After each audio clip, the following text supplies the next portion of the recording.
episode 9 of No Cap Sports Podcast. Glad y'all are tuning in with us. So how you been living, my boy? Yeah, living lavishly, living like Larry. I'm just saying. How you been? Man, I've been good, bro. We still working.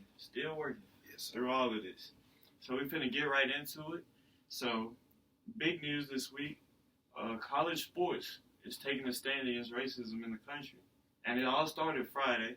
The SEC's Commissioner Greg Sankey, he issued a statement saying, "It is past time for change to be made to the flag of the state of Mississippi. Our students deserve an opportunity to learn and compete in environments that are inclusive and welcome to all. In the event that there is no change, there will be consideration of precluding Southeastern Conference Championship events from being conducted in the state of Mississippi until the state flag is changed." And so basically, he just issued a threat to the state of Mississippi, change the flag or we're not going to host any SEC events here. So what do you think about this threat? And do you think it will hold up? I mean, it's a good threat per se, Mm-hmm. but the only sports that are held as championship games in Mississippi is baseball and softball. Yeah. So like, if you're not gonna hold any events there, that's fine. I mean, as long as there's nothing else happening, then you can hold the events there. Yeah. And so, but I mean, it's a good ban. I agree with it. Mm-hmm. And so I think it's worth noticing, like, Ole Miss and Mississippi State stopped flying the state flag. Ole Miss stopped in 2015, the state stopped in 2016. And Mississippi is a state that has the highest percentage of Black Americans in the United States. So I think, like, for the NCAA, well, starting out with the SEC, for them to get involved in this and, like, try to force a change in Mississippi is very crucial. But I think it's important to take note of who the governor of Mississippi is. Yeah. Tate Reeves, a Millsaps graduate, which is very unfortunate because he's had a very questionable history, even dating back to his time at Millsaps. And like he even said, like, he doesn't want to take legislative action to resolve the issue, and he has not shared his, like, own personal views about the flag. So, like, whether Mississippi changes the flag, who knows? And so, to compound onto that, Saturday, the NCAA took it a step farther, and they put a blanket ban on any championship events from being held in states where the Confederate flag is prominent. And so now the NCAA getting involved, that not only includes the SEC teams, but that includes all divisions of sports and every sport in the NCAA. So that bans, like, all championship events from being held in Mississippi. So what do you think about the NCAA's involvement and ramping up the SEC's threat a little bit? It's good to reinforce it. I mean, the crazy thing is, it's just like, when you think about it, most of the athletes in Division I sports, particularly basketball, football, like, most of the athletes are Black. Yeah. But, like, every single time, whenever you go to, like, a sports game or an outing or event, let's say you go to a basketball game. If you go, you know how you have the lower level and you have the upper level? Yeah. And the lower level is nothing but, like, old people. Yeah.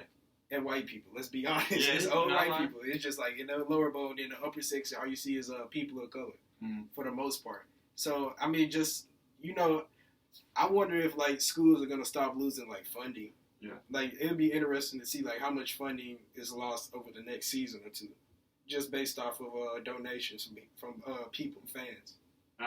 To be honest, like, I also think it have an economic impact on Mississippi. Like, you talked about the schools potentially losing money. Yeah. And I don't think the schools are going to really lose money because this is, like, a state thing. You know what I'm saying? Yeah. I think the schools are going to lose money because Mississippi isn't going to change its flag. Like, they could potentially forego millions of dollars in economic impact that NCAA postseason events bring to the state. And like I said, these postseason events, like, especially with the NCAA threat, that involves all divisions. So, like, you think about, like, Millsaps, what was that? My freshman year, your senior year, we hosted the girls basketball championship. Yeah. We can't do that anymore unless Mississippi, changes the flag. So things like that, like, that's just an economic impact of bringing people to the state, and, they spend money in the state. So you think they'll change the flag? They got to. They don't have no choice, bro. Exactly. Like, I really think, I've been thinking they need to change the flag because, like, it's clearly a Confederate flag, like, in the left corner, and, like, what are you doing, bro? Why is that there? It's 2020. When you think about it, it's just a matter of, like, they're asking Mississippi, how racist are you? Yeah. Are you racist enough to lose money, bro? Yes or no? That's really what it is. I think that's a good point. Like, are you racist enough to give up millions of dollars that your state could be making? Yeah. Over a flag. A flag. Exactly. And, like, I think it's interesting how the NCAA worded this, too. They said it's a ban on championship events in any states where the Confederate flag is prominent. And so, prominent makes me think of there are a lot of people flying the Confederate flag also. Yeah. And so, even though the NCAA only mentioned Mississippi by name, can you see any other states being affected by this policy? Every state in the South, in the SEC and the ACC. Yeah. I'm not gonna lie. Like, when I read it, I immediately thought Mississippi, and then secondly, my mind turned to South Carolina. Yeah. Because recently, they had the athletes came together and had a protest on Clemson's campus, and they were met with backlash by locals who drove through, with Confederate flags hanging off the back of their cars and stuff. I saw that, yeah. And so I was like, that's not a good look for the NCAA, for South Carolina, for Clemson. Yeah, Clemson going out sad. Exactly. They haven't lost any recruits, though. That's surprisingly. I'm surprised. I think, like, I'm not going to lie, like, if I was an athlete and I could pick any coach to play for, I'd probably play for Dabo Swinney because he just seems like a stand-up guy, you know what I'm saying? Yeah, like, but they also got in trouble for one of his assistant coaches. Oh, yeah. So, they haven't lost any recruits, which is, like, surprising. Like, Mississippi State, they lost Fabian Lovey. Oh, yeah. He went to FSU. So, FSU going through things, too. Yeah. Right? So. And so, talking about going through things, like, it's a lot of athletes now speaking up, like, trying to get names of buildings changed on these campuses. Yeah. Like, starting out, like you just mentioned, Fabian Lovett leaving state to go to Florida State. Now there's, like, a petition trying to get the name of Doak Campbell Stadium changed. Because, like, Doak Campbell had pro-segregation views while he was serving as the university's president. And so, also, like, same thing going on at Clemson. Like, Clemson just removed John C. Calhoun's name from the Honors College. And that was thanks in large part to Deshaun Watson and DeAndre Hopkins, like, getting behind that movement. And now they're trying to rename Tillman Hall. And Tillman was, like, a white supremacist, and his name is on, like, Clemson's most iconic building. However, like, changing that building is subject to the Heritage Act, like, a rule that protects, like, historic buildings and, tries to keep them as they are. Yeah. So what do you think about, like, getting all these names changed, getting all these statues removed in order to make these campuses more inclusive to students and athletes coming to these schools? It's not a hard thing to do, just rename the building. Exactly. And so one of the things, for FSU, I would rename it after Prime Time. My favorite. Grew up in a Prime Time field. Second, with Clemson, they can name it after Dabo Swinney. He's one of the best head coach they ever had. It's not.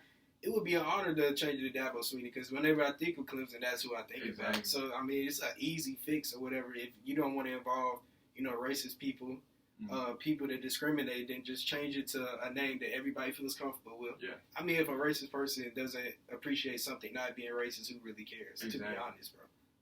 And so, like I said, bro, like, change is coming. Like, I'm just glad to see all of these athletes speaking up, taking a stand, and I'm really glad to see leagues taking a stand to fight this kind of racism and oppression in our country. Thanks. And so, moving on, second topic for the day. There have been a lot of NFL trade requests going on, and so we're going to take a deep dive into two of them. And, with Corona going on and all these other things, it's hard to get some of these deals done. So let's start out with number one, Yannick Ngakoue, the edge rusher for the Jacksonville Jaguars. Yeah.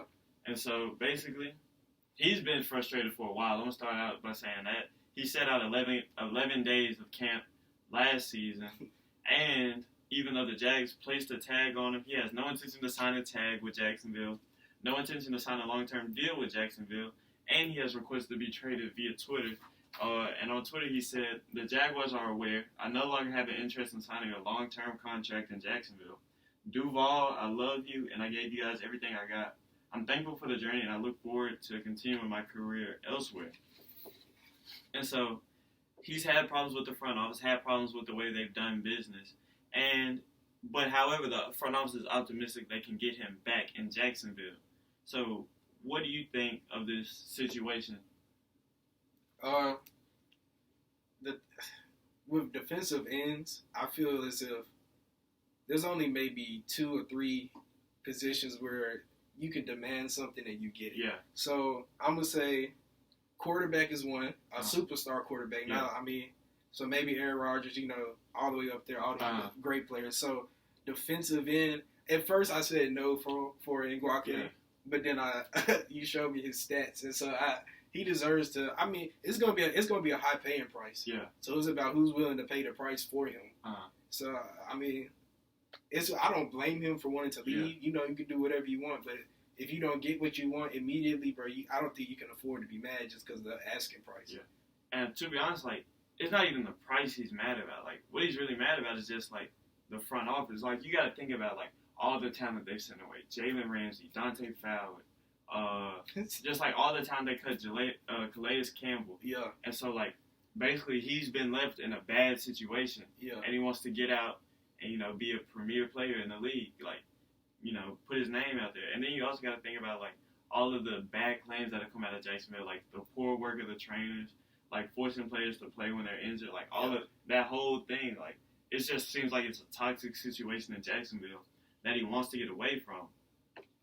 And then you also got to look at, like, what Jacksonville has done these past couple of years. It seems like they're gearing up to get rid of him, even though they haven't. In 2019, they drafted Josh Allen, who had 10.5 sacks last season. And this year they drafted Caleb Chasen from LSU, who, is a similar edge rusher.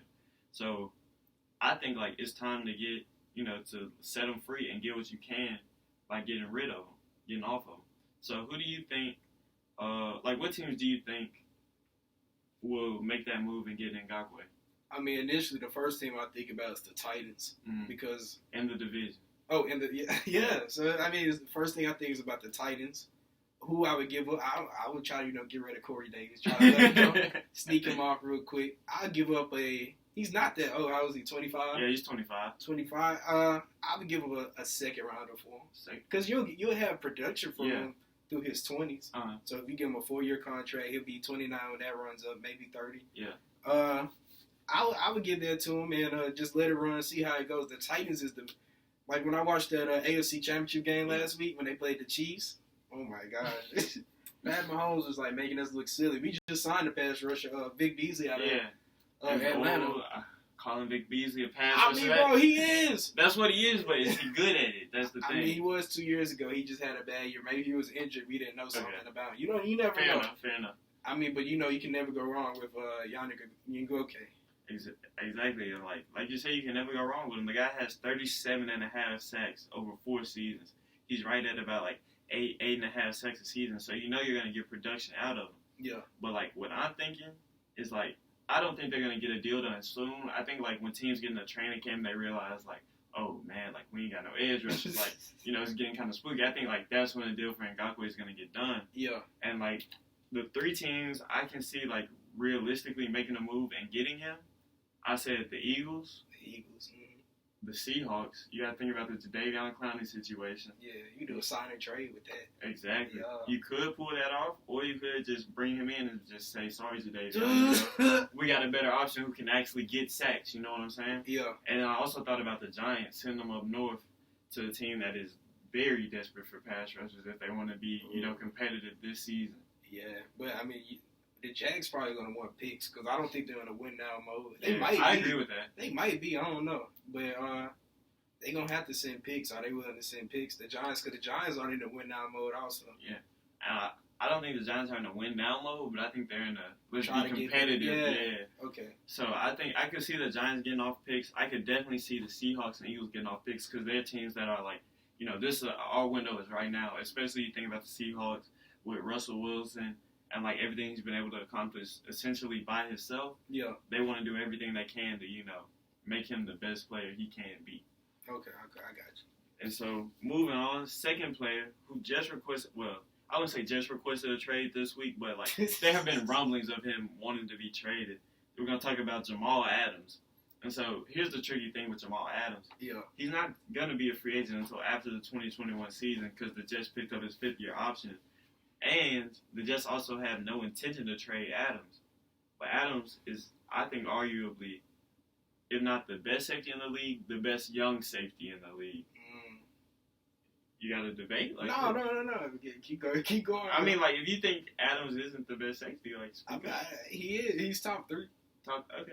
Yeah. I mean, he might be the best. I agree. I had nothing to say. All right, bro. I just wanted to make sure.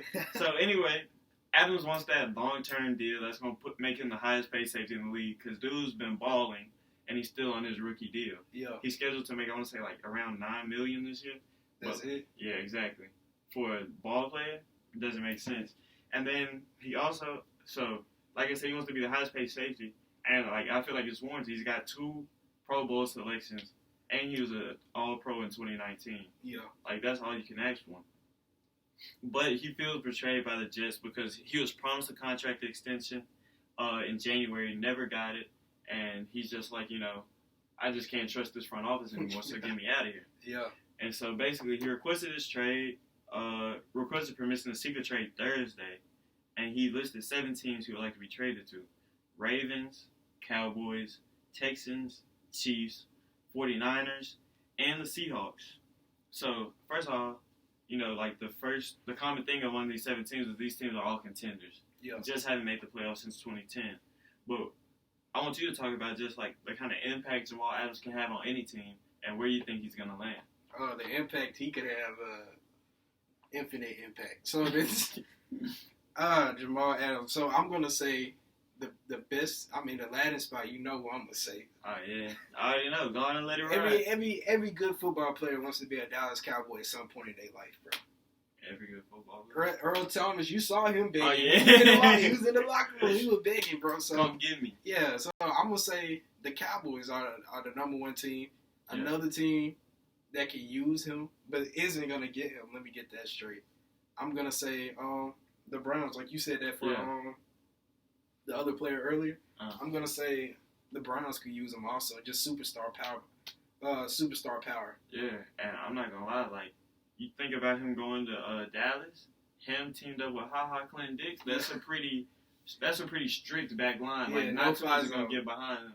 And then you think about him going to Cleveland, him and Jabril Peppers, that's a versatile matchup. Yeah. And, like, just to talk about Adams, like, this guy has the impact in every, like, aspect of defense. He gets the sacks. Yeah. He's a run stopper. He can man up and cover anybody, like, especially tight ends and slot receivers. Like, he's just like that. You know what I'm saying? Yeah, exactly. It's hard to find players like that with that kind of versatility. And I think that's what pushes him into, like, that elite group of defensive backs. And he has the size. Exactly. He has the size to do all of it. And so, like you said, like, I like the Cowboys, but my only concern with them is Jamal Adams wants that, like, around that $20 million a year number. We can get him that. But the thing is, I already got 3 guys making over $20 million a year. And who are the 3 guys? Zeke, Dak, and DeMarcus Lawrence. Okay, we can give up Lawrence. I'm not gonna lie to you. We could trade him. We could trade Lawrence to the Jets. Yeah. Yeah. Why not? But we get him Lawrence, Gallup, and a second rounder. I mean, that's bro, a lot to give up for. We trying to win. Get your superstar. You need stars. Exactly. We need stars. We got stars. We'll have CD still, Amari. But what about on that D line? Like, y'all is just gonna be. We just got Alden Smith. You banking on a guy who hadn't played in the league since what, 2015, 2016? Yeah. Then with the crackhead, he just he wants reinstatement. Who? Randy Gregory? Yeah, he wants reinstatement. So we got crackhead, domestic abusers. We got. That's a recipe for disaster.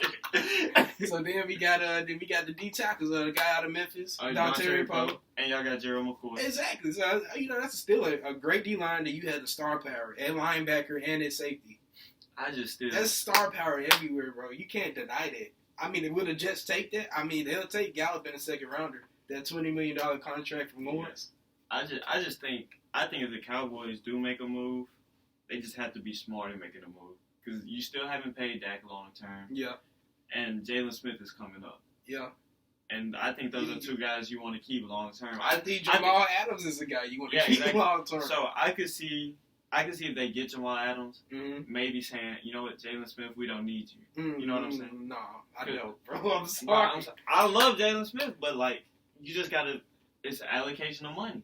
where you gonna spend that money at? And if you bring Jamal Adams, I think something they would do, they would put Jalen Smith on the franchise tender, and until Zeke's contract runs out, watch. They can franchise him until Zeke's contract runs out. I'm pretty sure. Yeah, because you can franchise tag a player twice. Yeah. So what? Jalen Smith still has another year or 2 more years on that contract. This is last season on next contract. And Zeke still has 2 more years on his. You can franchise it for them two after this one. Okay. I mean, bro. Well, I love Zeke, but he gonna be almost 30 by then, 28, 29. I mean, he's still gonna be a top back, but you could draft the back. Yeah, and we talked about that last week, just how backs are just, constantly losing value in the NFL. Yeah, bro.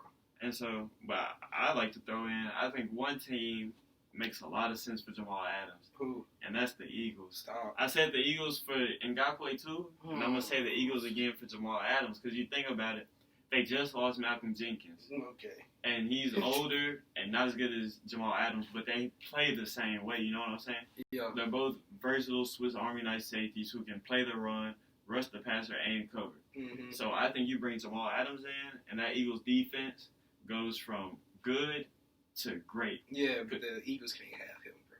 He can go to anybody but the Eagles. You got a personal problem? Yeah, bro. Cowboys for life, bro. Hey, For bro. lifers. I'm just saying, bro. Clinton Dix and Adams is nice, but Darius Slay and Jamal Adams, that's pretty disgusting. That's a real no. You gotta be a Cowboy. Well, I hope your wish gets granted. Yeah. So I hope, that's my Juneteenth gift from me to you, Jamal Adams to the Cowboys. I hope it happens. Thank you. No mistake. And so now we done talked a little bit about free agents. About players requesting trades. So now we're going to shift our eyes to the NFC North and give y'all a preview of what we think is going to happen in the North this season. Yeah. So we're going to start out talking about the one and only, the monsters of the Midway, the Bears. The Bears. So last year, 8-8, Matt Nagy's second season as the head coach. And they had a major regression from 2018, a year in which they went 12-4 and made the playoffs. And so a lot of this, I feel like, falls on Mr. Trubisky. 2018, he completed 63.6% of his passes, 3,223 yards, 24 touchdowns, and 12 picks, with 7.4 yards per attempt. However, in 2018, he fell back to 63.2%, not a big fall off. 3,138 yards, 17 touchdowns, 10 interceptions, and 6.1 yards per attempt. So trash. Very trash. I agree with that. So do you think... And then I'd like to also throw in the Bears declined his fifth or fourth year option. I'm not sure, but they declined his option for the season following this one. So, what do you think about Mitch Trubisky? Like, do you still have faith in him? No, I don't, bro. I'm sorry. Just give me Nick Foles and we'll ride with them. But I did it. When I picked my teams, or picked the schedule, I picked it with Mitch Trubisky still being the starter because nothing else has been said about it. Yeah. I had them going 5-11. It's a lot of toss-up games. That defense is so cold, bro. Whenever you get Khalil Mack on defense, that defense is going to be gold. And that's like no question to ask. Khalil Mack is most definitely an X factor anywhere he goes. They got stars on every level of the field: D-line, linebacker, safety. Yeah. So I still got them going 5-11. I just don't trust Mitch Trubisky. And shout out Anthony Miller, bro.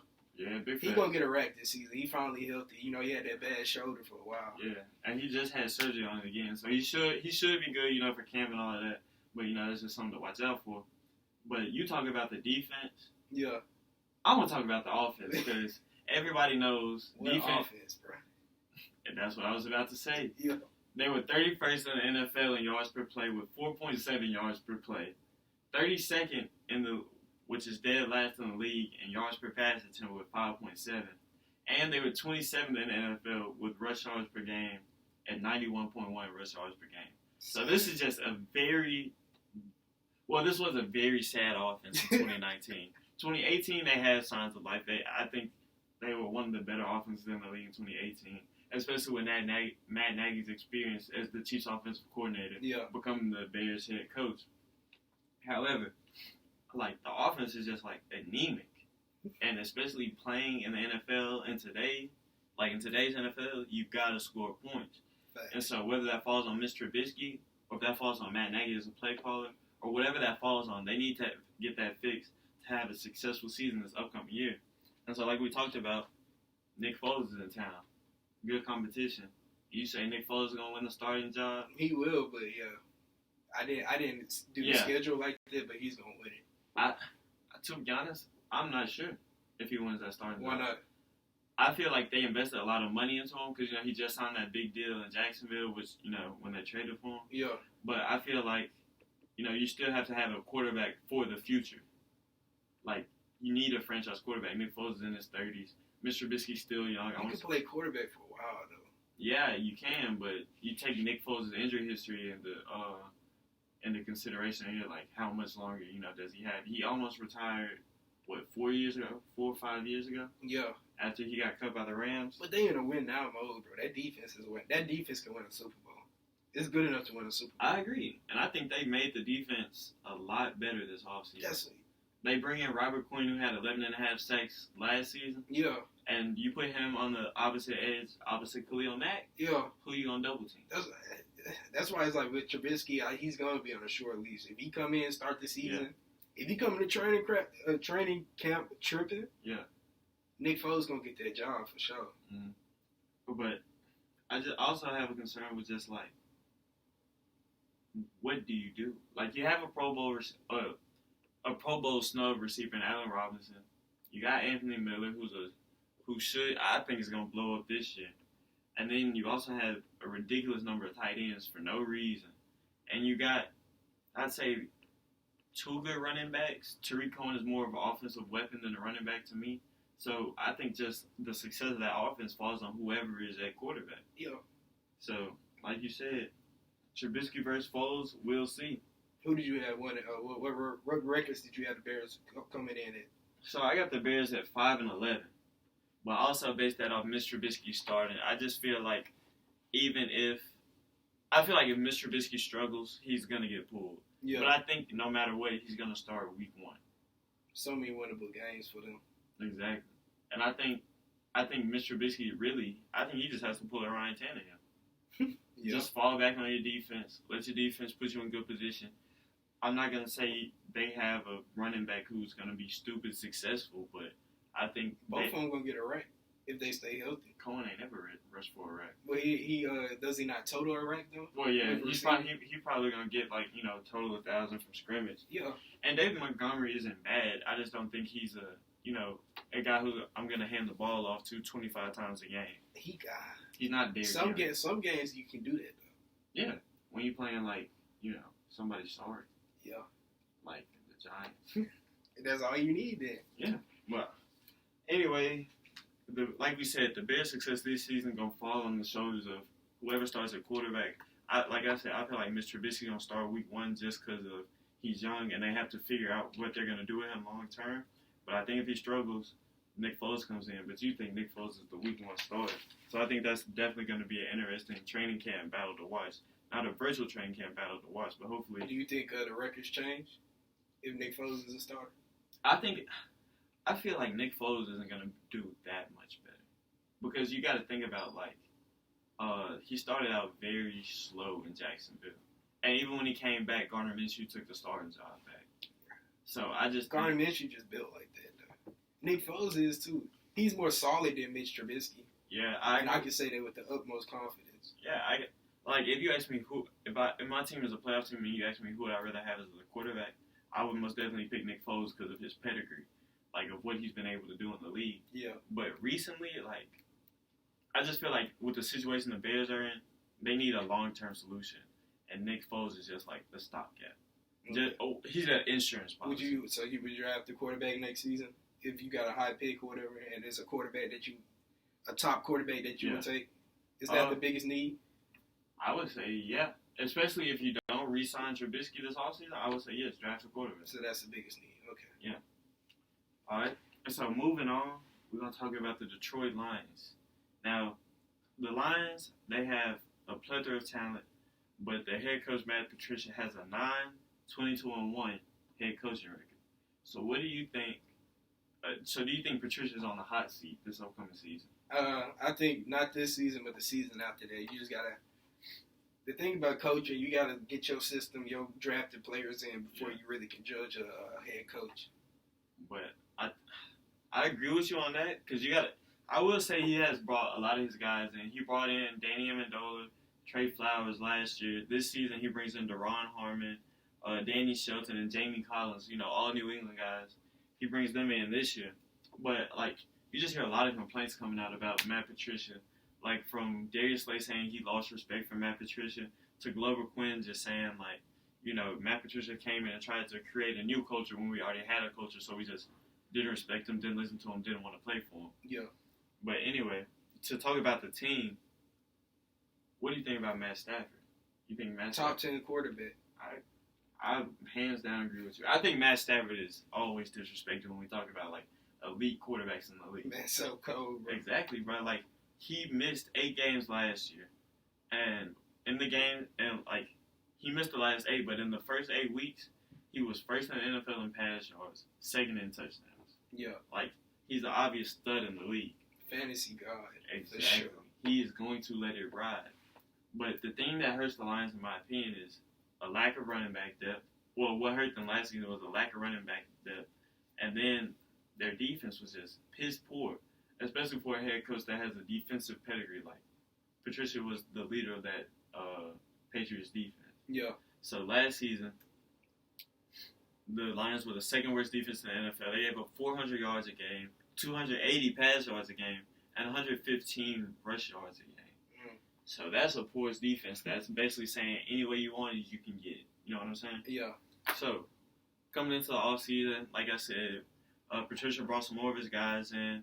They traded away Darius Slay, but I think, even though they traded away Darius Slay, I think their secondary as a unit got better. Okay. Why do you say that? So, they drafted Jeff Okudah, who is a player I just love, just like a physical, long safety. He only allowed 39% of passes to be completed when he was targeted in college. He coming in as a safety or a corner? A corner. He's a corner. Yeah. So he only allowed 39% of passes to be completed when he was targeted. And then you bring in Desmond Trufant from Atlanta. Start on the opposite side. Okay. And then you signed Justin Coleman last year, who absolutely got destroyed. He allowed 70 catches last season, which is the second most allowed in the NFL. That's second most. Who had the most? I'm not even sure, but I didn't even want to look at it because that's pretty embarrassing. I'm not going to embarrass Probably somebody on the Eagles. Oh, big facts. Big facts. It was probably, what's his name? Rasul Douglas?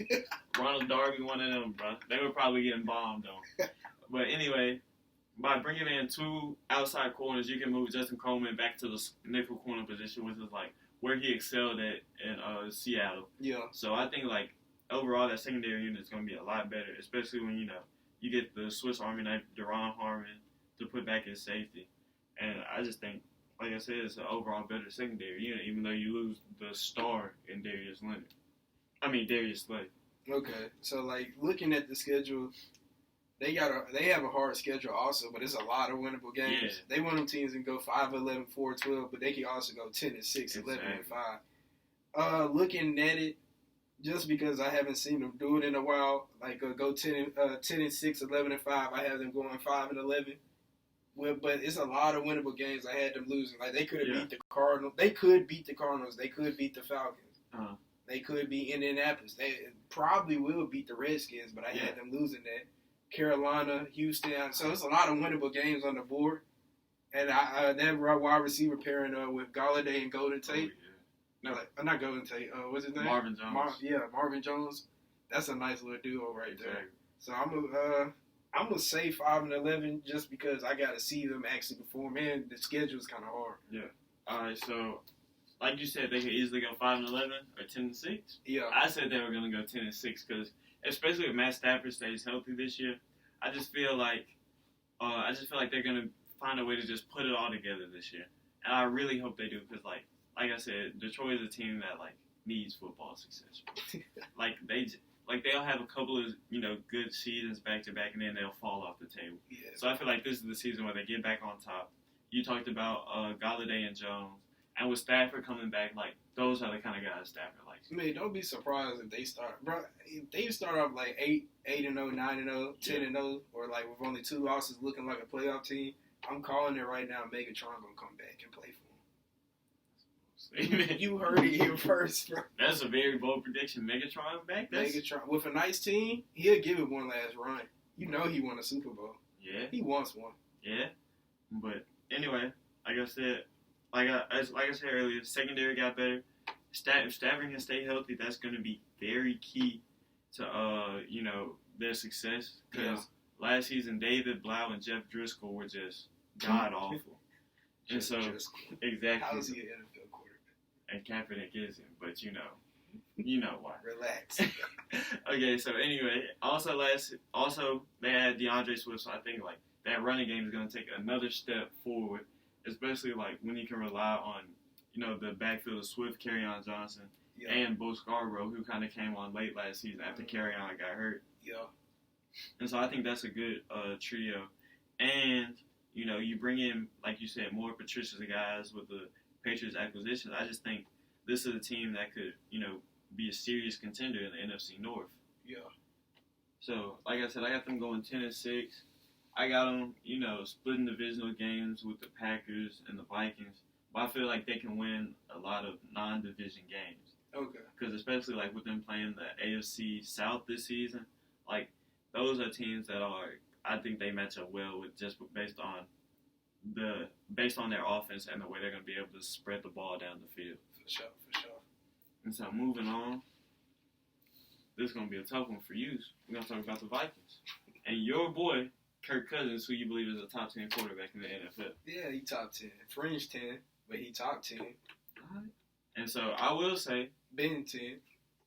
I know you lied. Anyway, keep going, bro. But anyway, so I feel like, I was about to say last season, I feel like Kirk Cousins showed he was worth that, mega deal. Yeah. Fully guaranteed deal. He had a career low 0.4 interceptions a game, career high 107.4 QBR, and he also, but he also threw a career low 29.6 passes per game. Mm-hmm. So, good numbers, but his role decreased in the offense. That's skewed. Yeah, that's skewed. So it's whatever, bro. It's skewed. You had Dalvin Cook, who was the top 5 running back last season, so. Over 1,000 rushing yards and 13 tutties. Yeah, bro, you can't complain. So, anyway, I feel like this upcoming season, I think it's going to be tough for the Vikings. You got to think about, they basically gutted their entire secondary. You lose your top 3 corners in Xavier Rhodes, who was god-awful last season. He allowed 59 receptions, which is 7th most allowed. And he had a 46.4 grade from Pro Football Focus. Yeah. And then you also lose Trey Waynes, and you lose your number 3 cornerback, Mackenzie Alexander. So you also, especially like in the NFL now, you need corners and you need pass rushers. Those are the premium positions on defense. They still got Daniel Hunter though. Yeah, but they had lost Everson Griffin. Yeah. So it's like, did you really get better? You know what I'm saying? Yeah. And you also lose Linval Joseph in the middle. Okay, I see what you're saying. Did they get better? No. Yeah. So I think they're going to take a step back in terms of, especially when you're starting mostly, when you're going to be starting mostly rookie corners. Yeah. They're going to have to learn and grow up quickly in order for your team to be successful. And so, on offense, I think they also took a step back, in all honesty. You look at Dalvin Cook's holdout. We don't know how that's going to end. Hopefully he gets paid because, in my opinion, even though he just had that one breakout season, he deserves to get paid. Especially because, he's just outperforming what he's getting paid right now. Yeah. And I also think they took a step back in losing Stephon Diggs. I think he's arguably, a top 15 receiver in the league. Well, not arguably, but he is the top 15 receiver in the league. Arguably top 5 footwork, most definitely. Oh, most definitely. Him and Devontae Adams are at the top of the list when it comes to releases off the line of scrimmage. So, what do you think about, them coming into this season? Did they get better? The answer is no. But are they? I don't think it's that big of a drop off, but it's enough to where instead of you being 12-4, 11-5, being comfortably in the playoffs as the top team in the division or wild card, they're gonna drop down. I got them going 9-7, dropping down. But I'm a fan of Justin Jefferson, bro. Me too. I see him getting 1,000 yards this season. I think off rip. Yes, I think he's that nice. Okay, I will say he's a polished receiver, polished route runner, and I hope he performs good. But there's a player on that roster who I hope shows up in training camp. And You talking about Dalvin Cook? no, I'm talking about Dylan Mitchell. Dylan Mitchell. White Station legend. I hope he shows up. I hope, like, you got to realize, like, being from Memphis, Dylan Mitchell was that guy, man. Especially going to high school with him, like, that guy. So, what I feel like, I just hope Dylan gets, like, a fair shot to play this season, because I feel like he's uber talented. I'm not going to say he's Justin Jefferson, but I think he could be an elite That could receiver. be a nice little trio. Exactly. Jefferson, Thielen, and Dylan Mitchell. Exactly. That could be a great trio. I mean, 9-7 is probably fringe playoffs. You might have to go 10-6. I'm gonna go with 9-7. You know, with them, it's just a schedule in the NFC North is like so like tough. Yeah. A lot of these games are just pick 'em. Exactly. And I guess I got them going 9-7 too. And so I just want to ask you a question though. Yeah. So we just talked about like how we think they're gonna take a step back. Out of all the quarterbacks in the NFC North, where is Kirk Cousins? Because I think it's pretty obvious. Trubisky's last, and worst. Aaron Rodgers is best. He's third. He's third. Yeah. I just want to make sure. He's third. So you're taking Matt Stafford over? It's Kirk three. It's 3 top 10 quarterbacks in the NFC North. Okay. 3 of them. I'll let you have that because like I got him as third quarterback in the NFC North too. Like I mean, I have him as 10, and I have Stafford as 9. All right. That's fair. That's fair. And so, like, that's all we got on the Vikings. But it's going to be I don't think it's going to be a bad year for the Vikings. I just think it's going to be a tough year. Yeah. They're just going to have to do a lot of learning, a lot of growing, especially with the young guys coming in to start at corner. Jeff Gladney from TCU and Cam Dantzler from Mississippi State. They're just going to have, that learning curve that comes with being a young defender in the NFL. But I do think, speaking of their draft picks, I think they found a potential, just a potential, stud. And that's with fourth-round pick, defensive tackle James Lynch. I talked about them losing Linval Joseph. And they bring in James Lynch from Baylor. Man's had 13.5 sacks and 19.5 tackles for loss last season. Just in the season? Yes. At D tackle? At D tackle. Yeah. Exactly, bro. So I think that's a player to watch out for, especially in the Pac 12 too. No, the Pac 12. Big 12. Yeah. The offense be getting off. Exactly. So those are a couple guys to watch out for. But just watch out, young guys coming into the league, stepping into big roles. We just got to see how they develop. Yeah. And so last team in the NFC North, we're gonna talk about the Packers. And now they made it all the way to the NFC Championship last year. Got routed by the 49ers, 37-20. We know how that went. That 49ers offense was just unstoppable. But what I will say about the Packers is they got a young and upcoming defensive unit, man. Yeah. You think about, especially in the secondary, you got Jair Alexander and Kevin King on the other side. Like, that's a pretty solid corner duo. You got great talent along the defensive line of Preston Smith and Zadarius Smith. And, it's just a good, young unit. You got the 2 key positions on defense, edge rusher and corner, and DB. And then, you got the young gun, Darnell Savage, man in the middle. However, I think what could be the biggest concern for them is just a lack of receiver depth.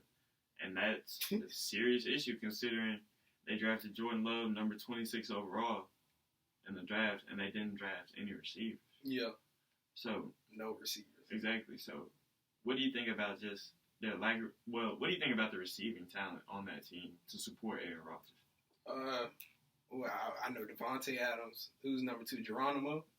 Geronimo left this offseason. He signed with, I want to say he signed with Detroit. Who's number 2 then? Number 2, I would say, is Alan Lazard. You remember him? Kinda. No. I'm going to tell you how you're going to remember him. Remember the Liberty Bowl 2017 when Memphis played Iowa State? Iowa State, yeah. He was the guy who went off for 200 on us. Okay. He was number 5.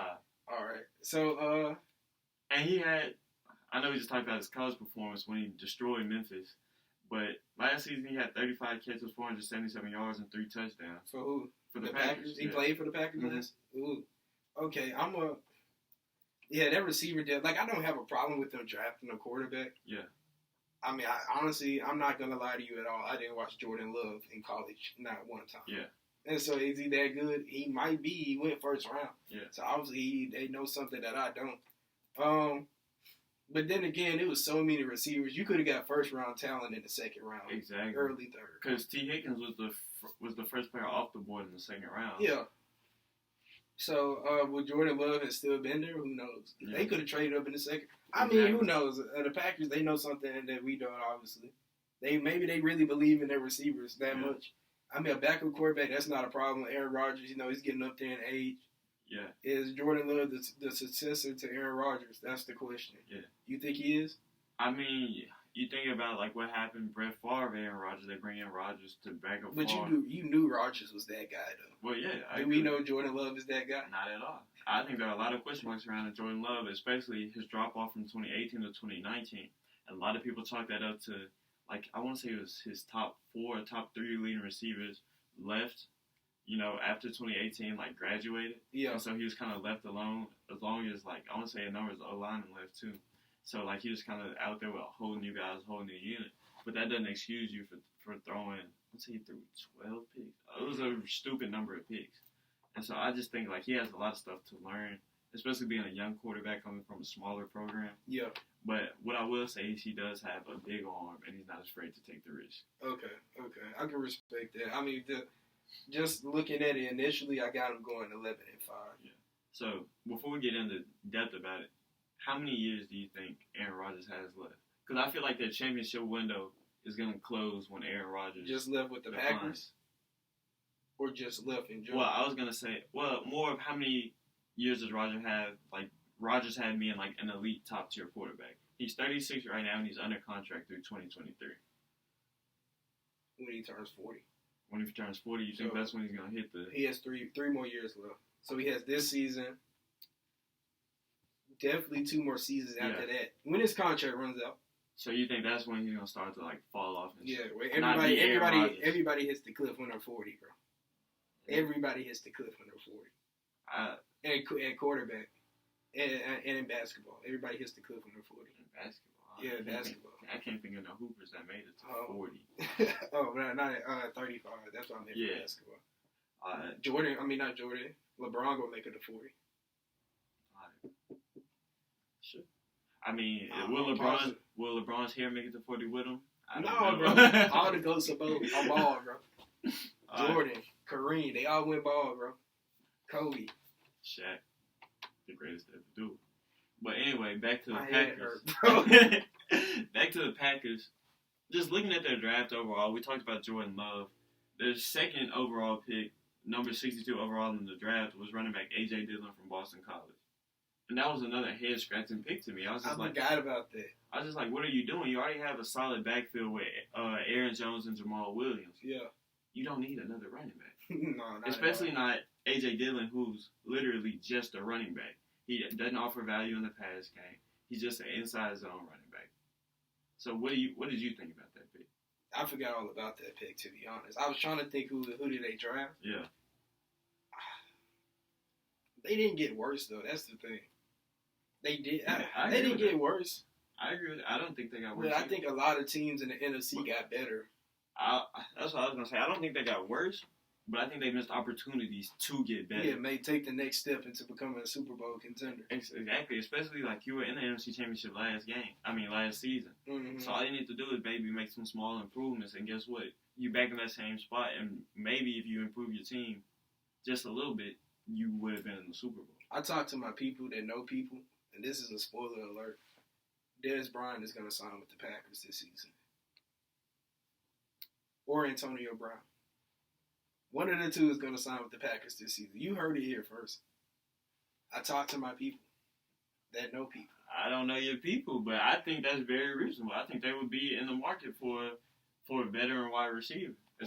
Especially a guy like more AB than Dez Bryant. But Dez Bryant is a baller, bro. I love Dez, bro. He ain't never been about separation. He been about catching the ball. Throw up the eggs. But he was the best receiver in the league at one point. Me and my dad used to have that conversation all the time. I was like, you just can't stop Dez. You can cover him, but guess what? He gonna catch the ball.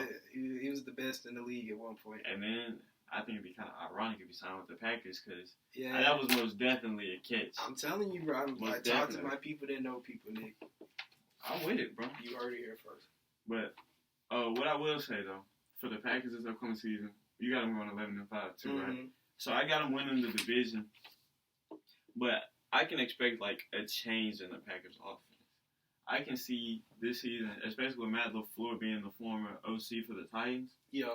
And now they have A.J. Dillon added to the running back room.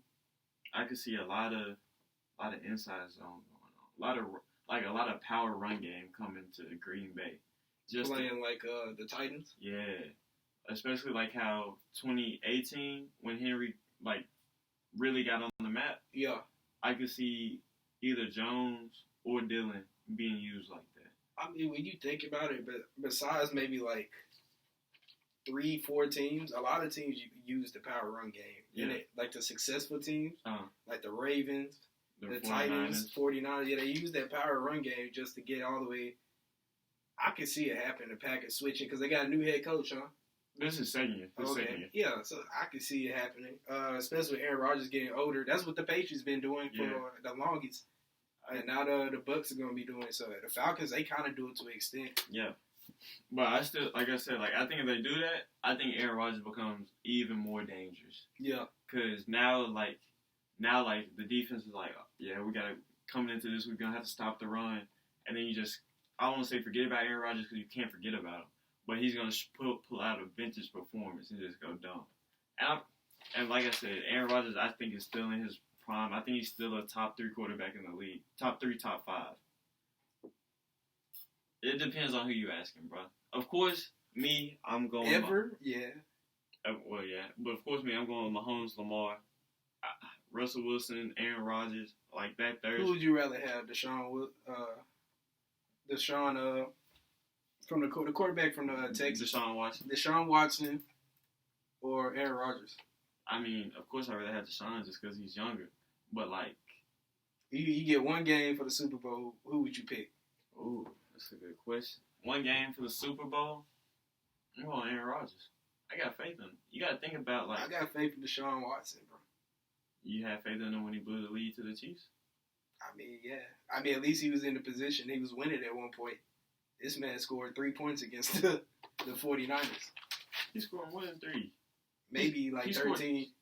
The offense put 20 on the board. What was the final score then? 37-20. Okay, so they still got killed, murdered. Deshaun Watson did it in a half. Really a quarter. He dropped 20 in a quarter. Okay, and then he didn't score until like the last drive of the game. He scored more points in the championship game. But my thing is, Rodgers got a ring. He's been there before. He top 5, yeah, he caught. Exactly, bro. So, and like I said, that's what puts the Packers in that elite conversation. Like, I think they have a legitimate chance to make it to the NFC Championship game again. What do you think he ranks ever? In terms of quarterbacks? Mm-hmm. I think Brady's 1. Montana's 2. The only thing with Rodgers, he only has 1 ring. So Mahomes is greater than him already. In all honesty, yes, I would take Mahomes over Rodgers. I'd take Mahomes over anybody. Like, greatest of all time? He's the greatest of all time, bro. Over Brady? I'm on the bad way. I mean, bro. I love Mahomes. Once he gets the rings, bro, you can't dispute it. Exactly, bro. And you got to think he's got a league MVP. He won the Super Bowl MVP too, didn't he? Yeah. And he's got a Super Bowl ring all under the age of 25. Man's not 25 yet. How old are you? 23. You got a Super Bowl ring? Not yet, bro. Relax. I still got 2 rings. Hey, message to all the NFL teams, defensive tackle Vance Law is looking for a team to hop on. He might not bring you much, but he gonna make sure the Gatorade stay filled. Relax. I'm just trying to get that ring. That's it. All right, so I guess that's gonna be all for our episode this week. Hope you guys enjoyed it. Make sure y'all hit that subscribe button for us, and I hope y'all stay safe and have a good time. We out of here.